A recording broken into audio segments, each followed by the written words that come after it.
प्रेम से बोले गुरु भगवान की जय, देवियों एवं सज्जनों। फिर मैं अगली कड़ी में आपके सामने प्रस्तुत हूँ उस परम ज्ञान के साथ। तो आए हैं सो जाएंगे, राजा रंग फकीर, एक सिंहासन चढ़ चले और एक बड़ा जंजीर। जो भी इस संसार में आए, वो राजा हो, रंक हो, फकीर हो, अमीर हो, गरीब हो, बच्चा हो, बूढ़ा हो, कोई भी हो, युवा हो, नर हो, नारी हो, सबको जाना है। और एक सिंहासन है और एक जंजीर, यम का फांस सबके एक बराबर बनता है। चाहे कोई भी हो, राजा रंग फकीर, सब पर एक बराबर बनता है। तो इस संसार से जाना पक्का है, फिर भी हम आप सब कुछ जान के, सब सत्य को जानते हुए अनजान बन रहे हैं। सब कोई माया में भूल चुके हैं और वह माया आपको भ्रमित करा रही है। भ्रम बस ही भ्रमण कर रहे हैं। यदि भ्रम टूट जाए तो आपका कल्याण निश्चित हो जाएगा। यह संसार भ्रम में है और पूरा संसार काल का कलेवा है। अगजर जीव नाग नर देवा, नाथ सकल जग काल कलेवा। सब काल के कलेवा है। नर देव असुर नाग सब उसके कलेवा मतलब नाश्ता होता है। उसकी नाश्ता है, भर पेट भोजन भी नहीं।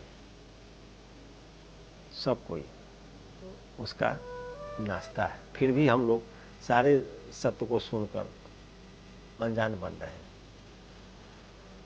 तो इस पर हर घट में व्याप्त है। सब घट मोरी साइया, सुने सेज न कोई, बलहारी वो घट के जाघट प्रगट हुए। सब घट में है, ऐसा कोई जगह नहीं है जहाँ नहीं है। लेकिन बलहारी उस घट का है जिस घट में प्रगट हो गए। जिस मनुष्य के अंदर वह परमात्मा प्रगट हो गए, वह श्रेष्ठ है। तो समस्त संसार में यह संसार की उत्पत्ति उस परमात्मा से है। और इस संसार में प्रथम गुरु स्वयं भगवान भोलेनाथ है। इस सृष्टि के आदि गुरु भगवान शिव ही है, दूसरा कोई नहीं। वह अनंत है, अनादि है, परमेश्वर है, देवेश्वर है, सर्वेश्वर है, महादेव है, देवों के देव हैं।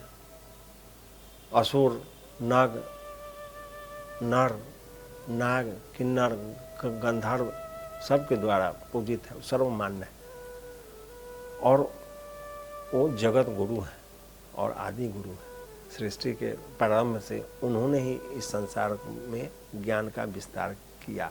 इसीलिए भगवान शिव विश्व आत्मा है, पूरे विश्व को व्याप्त करके स्थित है।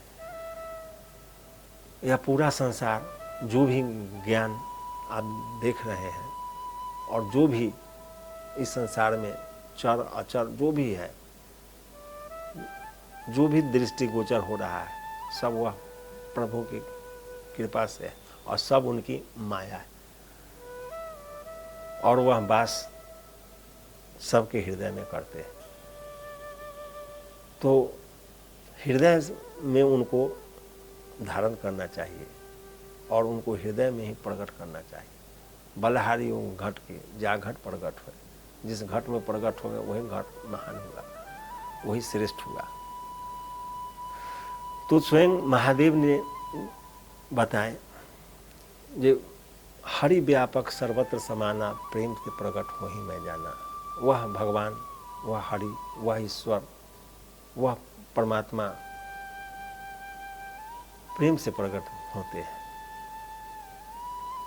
कोई तंत्र मंत्र जादू टोना टोटका से नहीं, वो प्रेम से प्रकट होते हैं। कोई चतुराई चालाकी बुद्धिमानी धन दौलत रुपया पैसा पद प्रतिष्ठा इससे नहीं प्रकट होते हैं। कब से? तो प्रेम से प्रकट होते हैं। तो प्रेम से प्रकट हो ही मैं जाना, वो प्रेम से प्रकट होते हैं। इस चीज़ को उन्होंने जाना था, अपना अनुभव बताए। कब बताए? जब देवताओं पर आफत आया, पूरे समूह, पूरा पृथ्वी पर आतंक ही आतंक था। प्रलय का माहौल था, हर जगह हाहाकार था, अत्याचार ही अत्याचार था। उस समय सब देवताओं लोग ब्रह्मा जी के पास गए उस दुख से मुक्ति के लिए।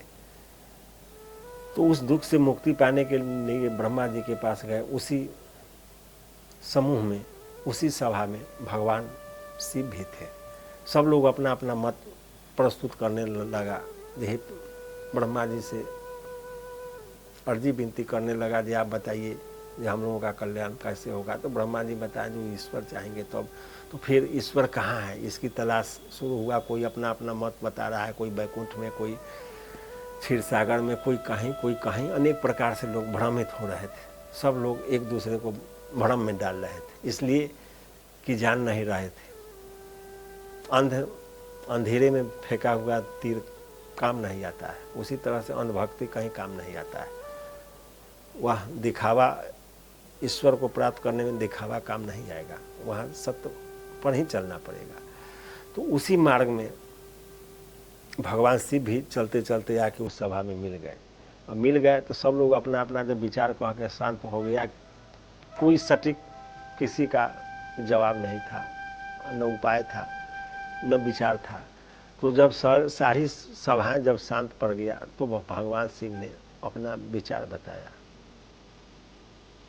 भगवान शिव ने माता पार्वती से बताया, हे पार्वती, उस सभा में मैं भी था लेकिन हमको बोलने का मौका नहीं मिल रहा था।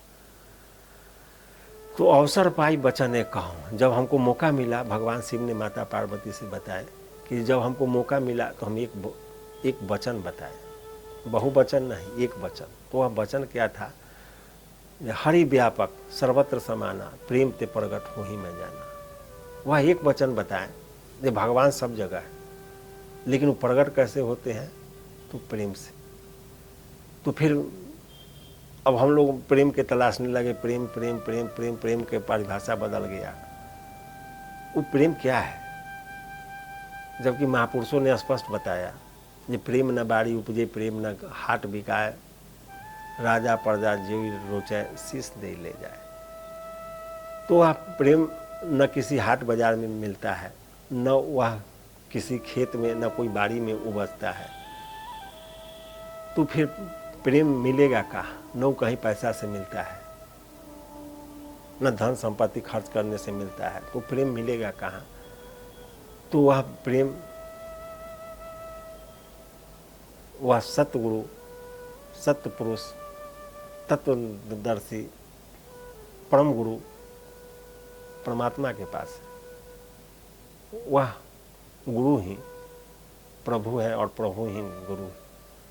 तो उस गुरु के ज्ञान को समझना पड़ेगा।